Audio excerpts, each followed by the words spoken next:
Good morning guys. So ito na pala yung natapos ko. Habang hinihintay ko muna yung roller, darating na yon. Ngayong araw daw ito i-deliver yung roller guide ko para sa rubber vinyl. So ito po yung na-purchase namin kahapon at in-overtimean ko talaga. At ito yung sa front. At ayan. Nagawan ko na rin ito ng hamba. Ito yung i-connect natin doon sa pintuan nila ni Alan. At ito naman ay meron na po itong screen mesh frame. So nagawan ko na din ito ng screen mesh frame. Ikakabit ko na lang pag dumating na yung aking roller guide para sa rubber vinyl. Kasi mahirap po maglagay ng screen mesh pag wala yung roller guide sa vinyl. Mabutas pag manual at saka matagal din yun pag walang roller guide tawag dun. At ito naman yung sa back door nila ni Alan. Ayan, nalagyan ko na rin at meron na rin itong screen mesh frame. So yung screen mesh na lang yung ikakabit natin. Ayan, in-overtimean ko talaga yan guys. At ito, nilagyan ko dito ng half round moldings para dito natin sa likod i-screw yung mga screen. Tulad ng ginagawa natin dito sa plywood. Ayan, pinakanto ko talaga yan guys.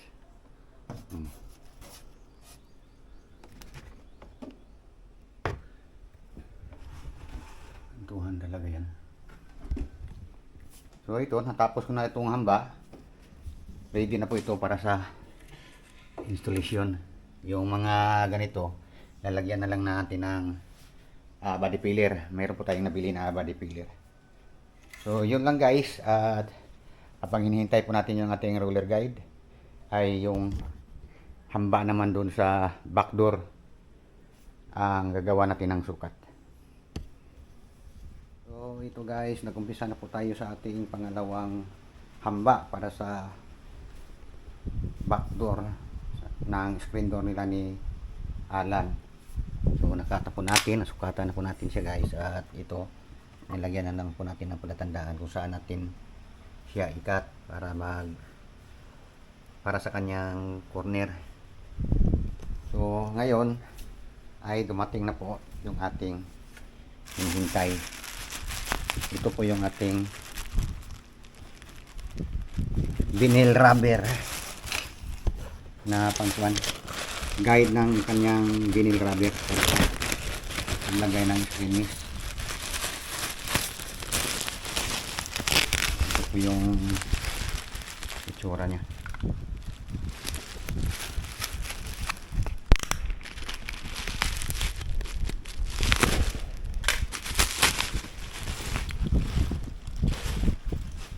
So ito po yung itsura niya guys. Ito yung gagamitin natin para mabaon yung vinyl rubber na number 1 dun sa WSF para kumapit yung ating screen mesh. So ito yung kulang natin kaya hindi natin agad na lagyan ng screen mesh yung mga nagawa na po natin ng mga frame sa mga bintana nila. So bali double na din ito. So ang bili ko nito ay 98 pesos lang po sa Shopee. Dito mahal, nasa mga 300 siguro ito, pero sa online ay 98 pesos lang po. So, ayan, baka mamayang gabi ay maumpisahan ko na yung paglagay ng screen mesh.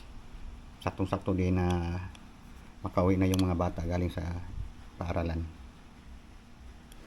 So ito na po yung ating pangalawang hamba para sa screen door nila ni Alan. Pag matapos ko ito ay doon naman po tayo sa paglalagay ng screen mesh. At ito din guys, ito yung pinag-ipunan ko talaga ito guys. na makabili ako nito. Kaso ang nagsakripisyo ay yung mga bata. Nabawasan kasi yung baon nila.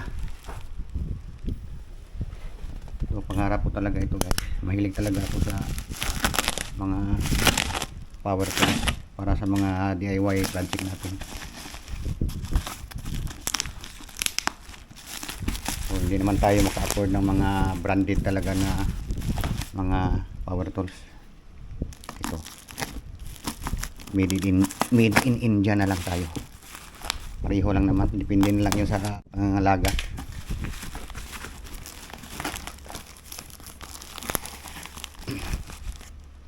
Bali dalawa itong battery na ito.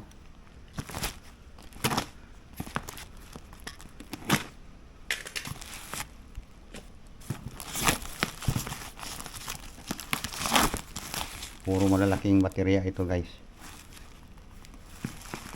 Nasa mga 20 cell ito. Para hindi po agad tayo malulubatan.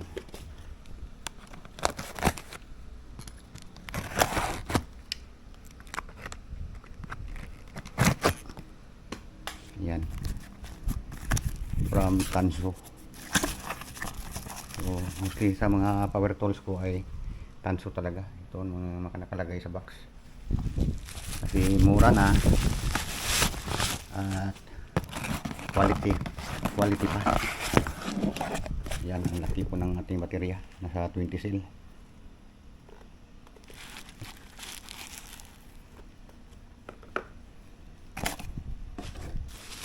So magagamit natin ito sa pag-install natin doon sa screen window nila ni Alan.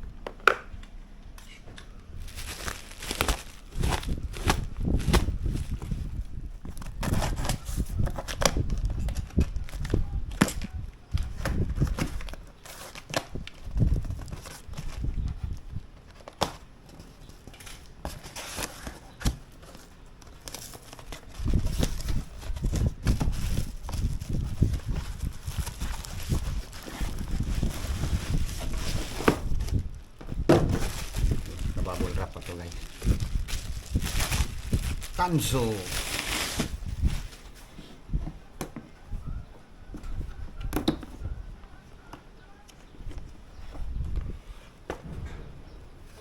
So ito yung bago nila na mga products. At kasama na rin dito yung ating manual siguro. Ito yung mga products ng Tanso. Ito guys, may mga previous na rin siya. May pambutas ng simento at metal. Ito expander yata ito ng butas.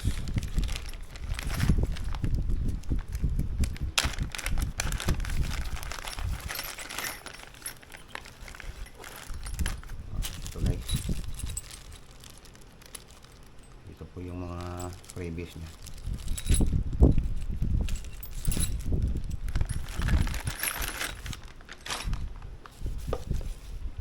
Ito yung kanyang charger. So katulad pa rin ito ng mga old model. Pero ito, bago daw ito guys. May auto lock daw ito. Ito yung ating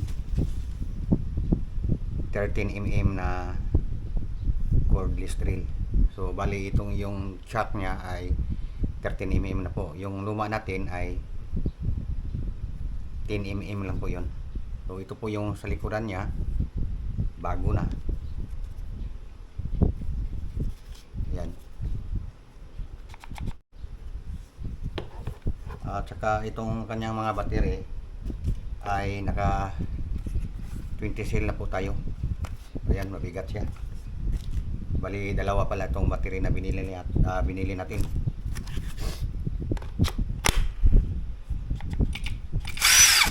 Yan.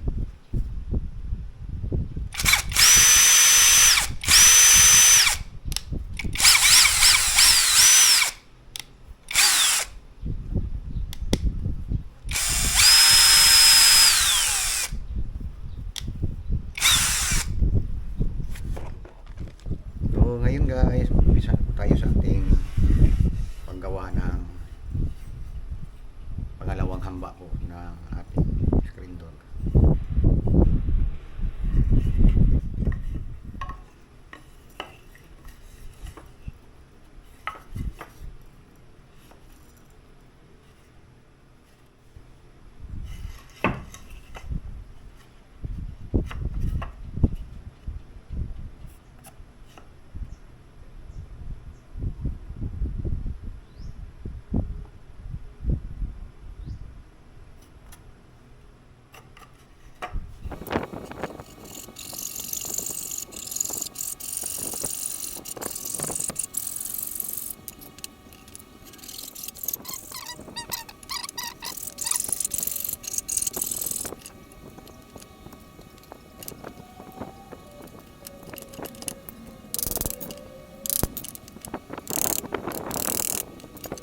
Ang hirap maging mahirap.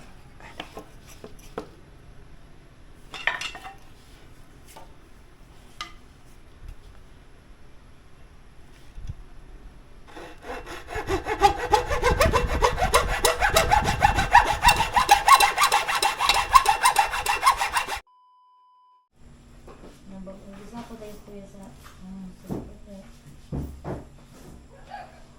madunok. Ina.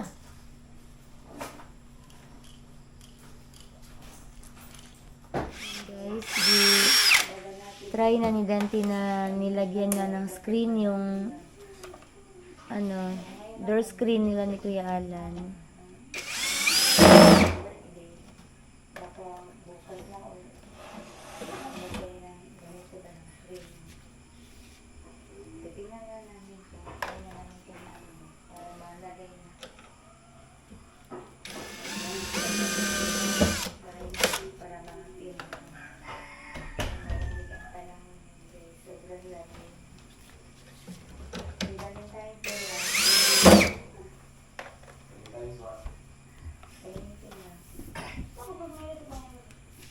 According to my plan.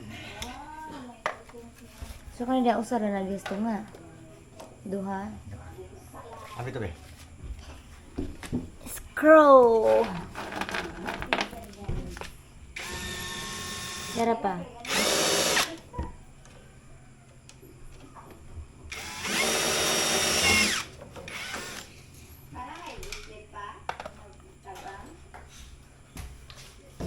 Hello. Ngarang ka ha?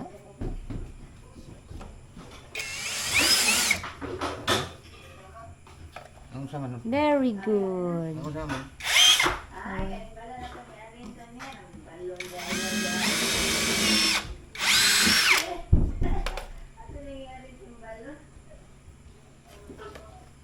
Wala na rin ako ini kain. Yung mga scroll nga gagmay? Nasa ka na paliton? Online. Ayun. O, di na po siguro kuhan ng gaya.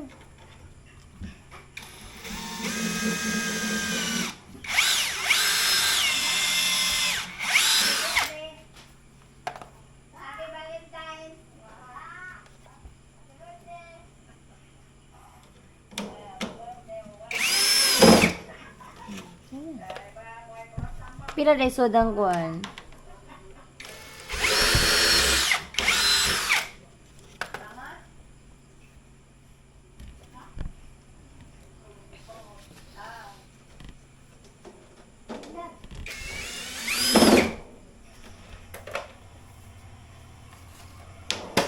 Ay.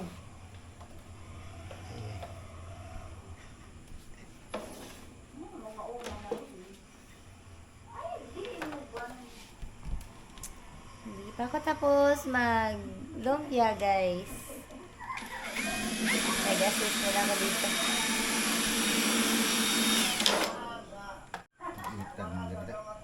Hmm?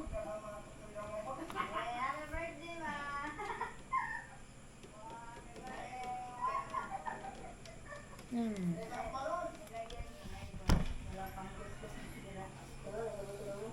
Wow! Yan na guys. Nagawa na ni Dante yung door screen ni Kuya Alan. Rawi. Ha? Rawi ti Sara. Ah, Delikado. ano? Oh, di lagi na yung lakuan. Ano na sa silan? Di ha. Okay silan.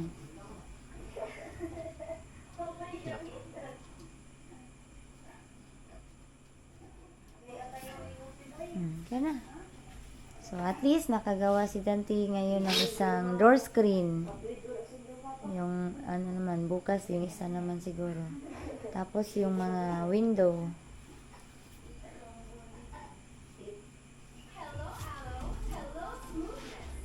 Ano lang sa palabi ko. Ay hindi may nang itiis sa daan ng kanana ni Mudi pa siya muliwad. Ay basig dito ang nanganan ni Wana. May tao dato dito. Mga astas ni.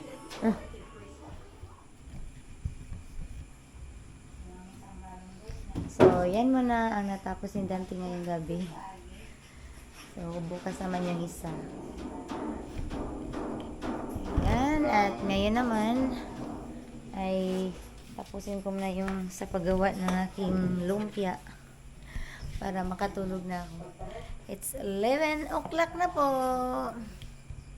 Gawa muna tayo ng lumpia, guys. Ipinita eh. Ket! Oh, ngayon guys, tapos na akong magawa ng lumpia pero nag-burn out naman. Ang dilim-dilim sa bahay. Daming lamok. Ano yung lamok po? Natay ka, tol? Lagi. Natulog na ko, alas 12 na. 12:15 na. So, ayan guys, hanggang dito na lang aming vlog. Maraming salamat sa inyong panonood. Ayan, good night po sa lahat.